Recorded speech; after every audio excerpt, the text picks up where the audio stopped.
저기 잠시만요. 네, 저 잠시죠. 혹시 잠깐 인터뷰에 응해하실 수 있나요? 네, 가능합니다. 저희가 지금 그 임상 어떻게 생각하시나요? 실제 임상 현장에서 검사 결과를 어떻게 해석하고 적용해야 하는지 저도 많이 궁금했는데요. 단순히 1번은 A, 2번은 B 이런 식으로 해석을 하는 것이 아니라 다양한 면을 복합적으로 고려를 해야 하고 또 그 경계선에 있는 경우에 대해서 어떻게 판단을 해야 하는지와 같은 어려움이 있을 것 같다는 생각이 들었습니다. 그래서 임상적인 판단이 이루어지는 과정을 보다 현실적인 사례로 보여주면 도움을 많이 얻을 수 있을 것 같습니다. 와, 정말 갑작스러운 질문에도 불구하고 응해주셔서 감사합니다. 네, 감사합니다. 똑똑. 안녕하세요. 잠시만 인터뷰에 응해줄 수 있나요? 네. 이에 대해서 어떻게 생각하시나요? 제가 생각했을 때는 실제 사례를 각색해서 사례집을 만드는 것이 다수한테 교육적 정보의 전달이라는 큰 이점이 있기 때문에 최선의 좋은 방법이라고 생각을 합니다. 저 역시 이론 수업을 들을 때 항상 들었던 생각이 과연 실제 사례는 이론과 같을까 하는 생각이 많이 들었었거든요. 그러니까 수업 시간에 종종 교수님들이 뭐 사례에 대해서 얘기를 해주시긴 했지만 저희는 그 임상 현장에 대한 사례를 얘기로만 들을 수밖에 없다 보니까 그 실제 내담자의 검사 결과가 어떻게 나오는지, 뭐 어떤 증상을 호소하는지, 삶에서 어떤 문제들을 보이는지에 대한 구체적인 내용을 저희가 알 수가 없었어요. 그래서 이제 실제 사례를 각색해서라도 이렇게 전달을 하는 것이 임상 현장에 대한 정보를 제공하는 것이 저희 같은 전공생이라던가 관심이 있는 또 일반인들에게 정보를 줄 수 있는 교육적인 의미가 있는 일이라고 생각합니다. 와, 감사합니다. 네. 감사합니다. 공부를 하면서 합시다.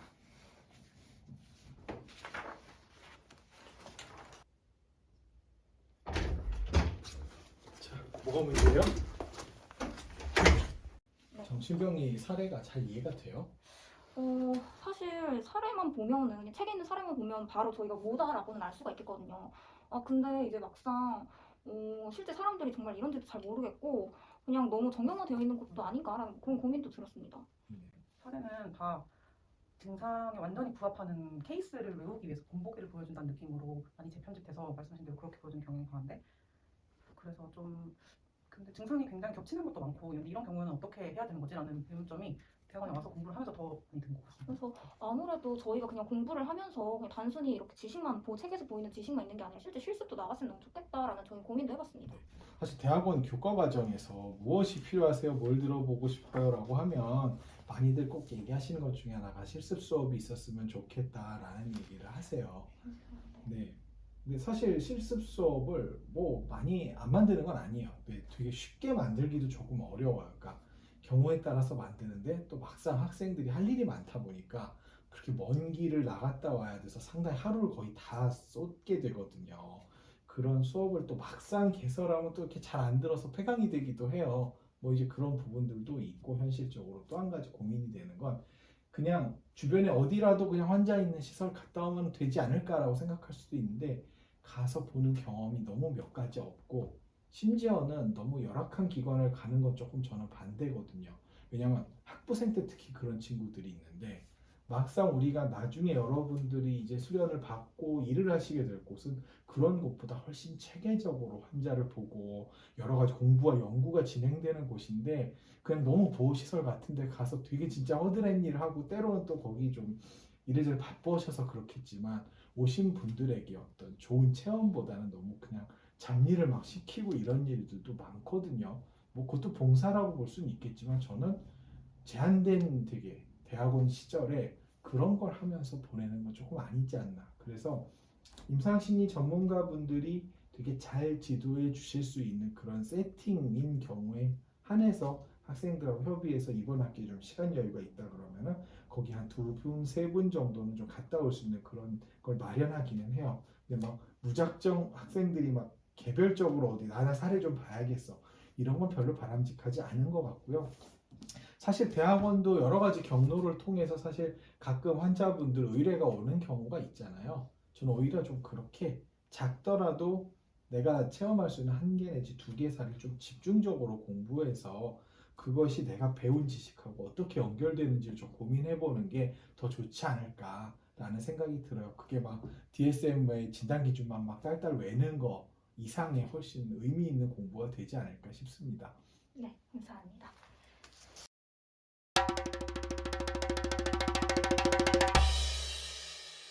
오늘은 임상 사례로 보는 심리 진단 및 치료를 출판하신 최승원 교수님과 시간을 가져보려고 합니다.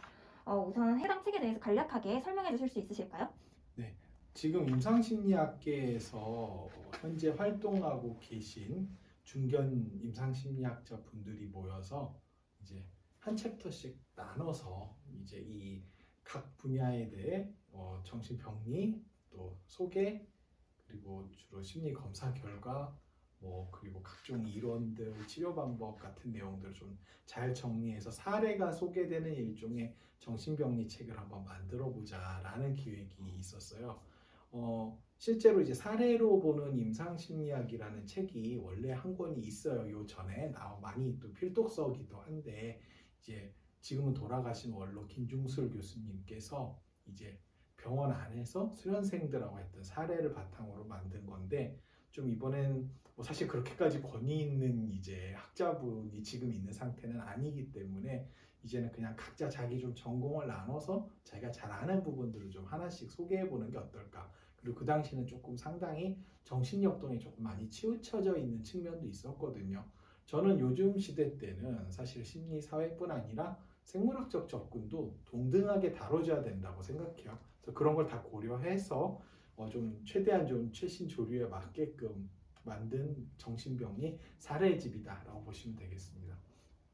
네, 그렇다면은 이제 학부생 때 이상심리 교재에 나오는 사례와 비교를 했을 때 이 책의 사례에 나와 있는 주호소와 개인력, 행동 관찰을 보면 바로 질환이 생각나진 않는데요. 실제 현장에서도 처음에 환자를 면담할 때 이렇게 바로 질환이 생각나지 않는 경우가 흔한가요? 실제로 좀 차이를 많이 느끼셨나요? 보시면서? 네. 아무래도 이제 학부 때 보셨을 책은 외국 책일 가능성이 크고요. 아마 그 사례도 상당히 편집이 된 걸 거예요. 그러니까 그게 실제 사례라기보다는 진단 기준에 잘 맞게 아주 전형적인 모습이 될 수 있도록요. 어차피 이것은 그냥 하나의 교재고 사례를 깊이 있게 보는 건 아니잖아요. 그 박스에서 보통 이렇게 간단히 사례 보여주는 거기 때문에 그냥 읽으면 진단 기준에 맞게 이거구나라는 게 이제 쉽게 이해될 수 있게끔 그렇게 만들어진 거죠. 근데 이제 저희 책의 기획 의도는 실제 임상에서 환자를 만났을 때에 대한 거예요. 그러니까 이게 모든 걸 대표하지는 못해요. 하지만 이렇게 전형성과 벗어날 수도 있는데 그것을 그러면 우리가 기존에 알고 있는 병리적 지식하고 어떻게 맞춰서 이해를 해볼 수 있을 것인가 이제 그런 부분을 좀 다루기 위해서 만든 책입니다. 이제 환자의 주호소 배경에는 저마다의 스토리, 그러니까 개인력이 있다고 하는데 주호소가 동일하더라도 개인력에 따라서 질환 진단에 있어서 큰 차이를 보이나요? 일단은 주호소가 같으면은요. 진단은 비슷하게 나갈 가능성이 크죠. 왜냐하면 지금의 이제 DSM-5, 사실은 3판부터 그렇게 가고 있었는데 DSM의 지금 진단 체계는 그냥 증상이 어떻게 나타나는지 그거의 이제 개수나 기간을 가지고 이걸 어떤 병이다라고 판단을 하는 거지 이게 기원이 어떻게 되고 발달이 어떻게 됐는지에 따라서 사실은 진단이 달라지진 않아요. 근데 이제 현실에서 어떤 문제가 있냐면 그 모든 증상이 명확하게 확인되지 않는다는 거예요. 일단 되게 오랜 시간이 지나야 그 증상들이 다 확인되기도 하고요.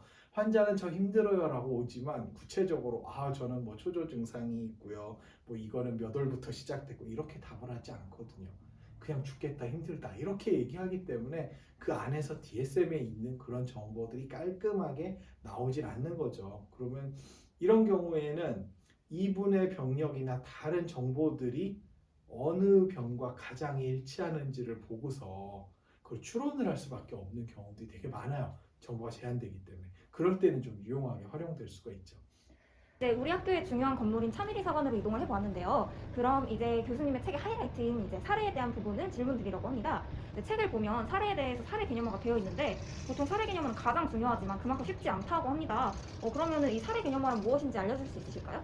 그러니까 사례 개념화는 한 사람이 왜 이런 문제를 갖게 됐는지를 이해하게 된, 내가 이해한 부분을 이제 좀 전문적으로 정리해서 다른 분들에게 전달을 해드리는 작업이라고 볼 수 있어요.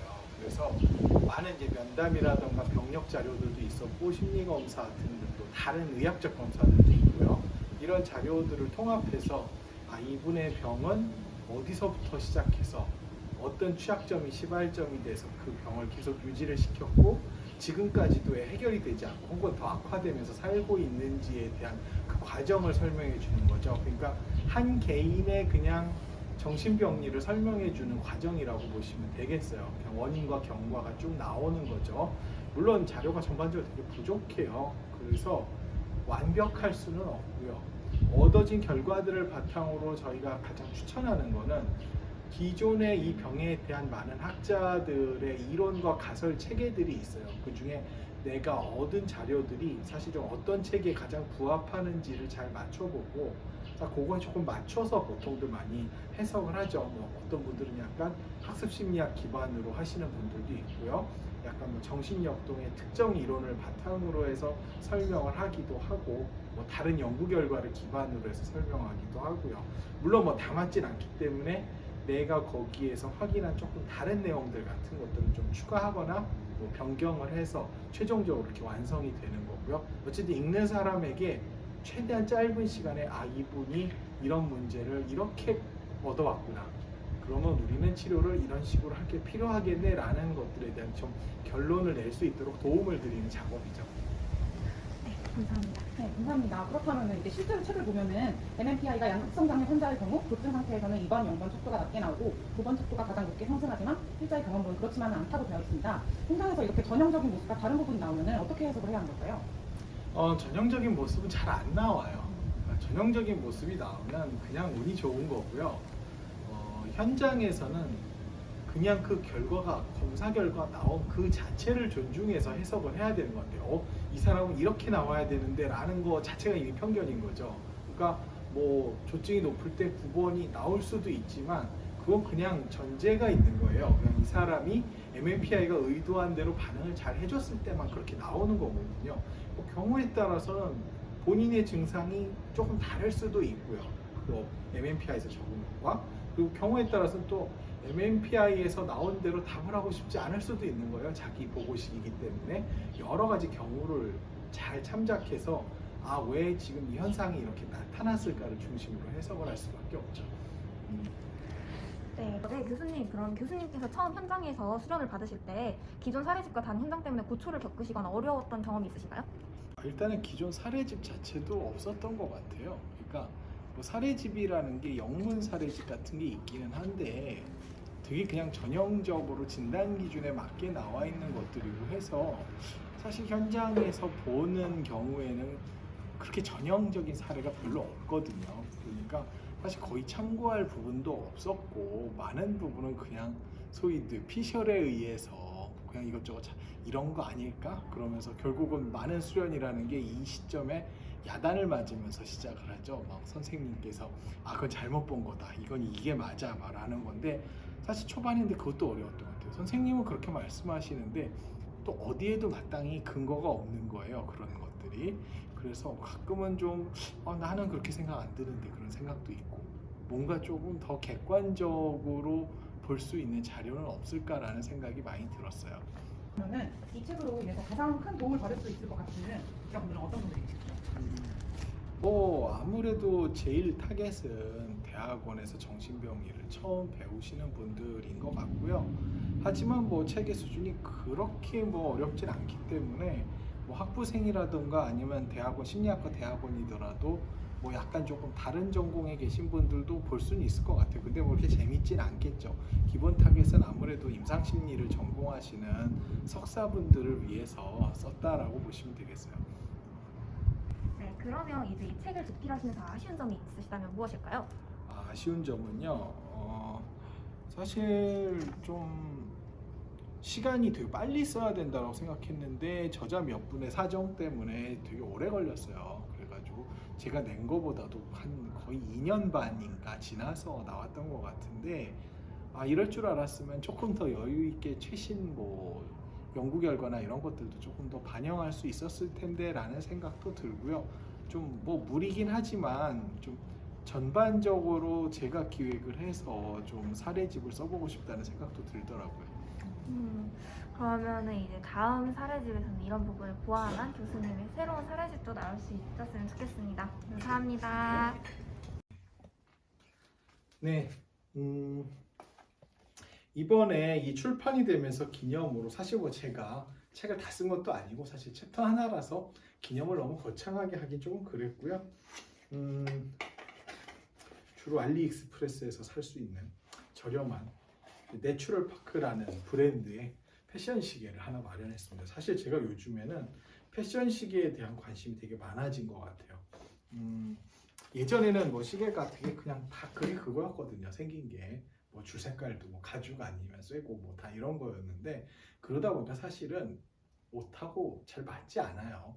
억지로 그냥 시계가 둥둥 떠다니는 패션이 되게 많거든요. 시계 좋아하는 사람들이. 근데 요즘 생각해 보니까 뭐 이게 뭐 이렇게 대단한 아이템도 아니고 결국은 이것도 하나의 액세서리인데 그럼 전반적으로 옷하고 잘 어울리는 게 좋은 게 아닐까? 꼭 비쌀 필요가 있나? 라는 생각이 들었고요. 뭐 일단 얘네는 뭐 좋은 것 중에 하나는 뭐 박스 같은 거랑 친환경 박스 같은 걸 쓰고 있기 때문에 뭐 이런 면에서도 좀 이렇게 죄책감이 덜하고요. 쇼핑을 하는 데 있어서. 그리고 뭐 올해 되게 패션 트렌드 중에 하나 사실 블루톤인 것 같아요. 얘는 완전 블루톤은 아니고 티파니 블루가 되게 인기인 것 같아요. 보면 시계 쪽에서도 상당히 그쪽에 대한 관심이 많거든요. 롤렉스 같은 데서 티파니 블루가 나오면서 아주 난리가 나고 있는데 전체적으로 이건 트렌드 반영인 것 같아요. 시계도 그냥 어떤 패션 액세서리다라고 보는 거고 제가 또 이제 패션 시계를 고른 이유 중에 하나는 결국 이거는 되게 유행을 타거든요. 어쩌면 몇 년 못 쓸 수도 있어요. 좀 이따 보면은 뭐 이게 오래 갈 수 있는 그런 것들은 아닌데 사실은 제가 이 정신병리 책을 쓰면서 그 생각이 들더라고요. 학생들의 사례집 교과서라는 것에 유효 기간이 어느 정도일까? 라고 했을 때 이건 불멸의 명작 같은 건 아니거든요. 프로이드 히스테리 연구 같은 류의 책이 될 수는 없는 거죠. 이거는 그냥 다음 DSM 나오면 그냥 이렇게 버리는 거예요. 어차피 정신병리에 대한 지식은 하루가 다르게 바뀌어가고 있고 한 3년쯤 지나면 되게 잘못된 얘기들도 있을 수 있어요. 사실 그렇기 때문에 이건 그냥 시대를 흘러가는 그런 책이거든요. 뭐 불멸의 명작을 쓰는 것도 좋겠지만 임상심리학은 사실 그런 학문은 아닌 것 같아요. 일종의 패션 시계 같은 거죠. 그 트렌드에 맞게 잘 구성하고 트렌드가 바뀌면 또 다른 책을 열심히 써서 또 학생들에게 공급을 하는 게 학자의 목적이 아닐까라고 생각해서 이번에 마련을 했습니다. 요즘 올해 트렌드에 제일 맞는 것 같아요. 하지만 환자는 다 달라요. 그냥 사실 별로 안 맞고 막 그래서 어떻게 환자가 이럴 수 있지라고 하기 시작하면 끝이 없는 것 같아요. 교수님, 그러면 저희 궁금해졌는데요. 교수님 첫 검사하시면 그 검사 시간이 얼마나 걸리셨나요? 첫 검사했을 때 시간 제법 걸렸어요. 아무래도 저는 이제 면담 같은 것들 그 당시에는 이제 윈년차가 와서 이제 검사 검토를 했거든요. 내가 되게 잘하는 걸 보여줘야 되겠다. 그래서 막 되게 면담도 되게 길게 하고 막 하는데 결국 시간이 오래 걸리니 누가 좋겠어요? 한 소리 들었어요. 뭐 이렇게 주저주저 많이 묻느냐라는 것에 대해서. 네, 그래서 처음에 검사는 되게 많이 걸렸던 것 같아요. 병원에서 첫 검사 많이 걸렸고 학생상담센터에서 했던 검사가 진짜 최악이었는데 로샤를 했는데 그 피험자가 98개 반응을 했어요. 낮에 1시 반에 시작해서 저녁 7시에 끝났어요. 1시 반에 시작해서 저녁 7시요? 네. 아니 로샤만. 로샤요? 네. 로샤랑 조금 딴 거 하긴 했네요. 네. 최악이었어요 진짜. 그 다음부터 이제 로샤 조심하자. 전문가로서 발휘되는 직관이라든가 촉이라든가 그런 게 있나요?